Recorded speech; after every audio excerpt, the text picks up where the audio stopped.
Alam nyo ba kung bakit Insta360 X5 ang pinili ko kahit alam kong may X6 na? Simple lang, hindi ako bumili para lang masabing latest ang gamit ko. Bilang isang driving instructor, driving coach, as content creator, ang kailangan kong camera ay yung kaya kong sabayan sa mga actual driving lesson ko. 360 recording, 8K resolution.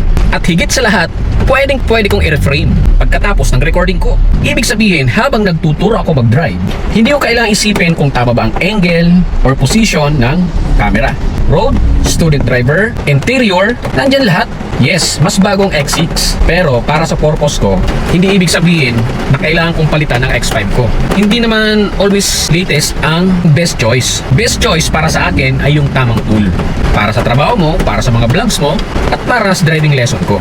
X5 is more than enough, which is ito yung gamit ko ngayon. Di na ako naghahanap ng pinakang latest. Ang hinahanap ko ay pinaka-practical, kagaya ng X5 na gamit na pwede mong magamit sa pang-araw-araw. Tamang-tama, naka-promo and discount to ngayon. 50% off, 3,000 pesos ang masasave mo dito.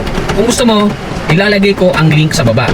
Take note, ito yung legit na shop at direct na pwede mong makuhanan. Ilalagay ko na lang sa taas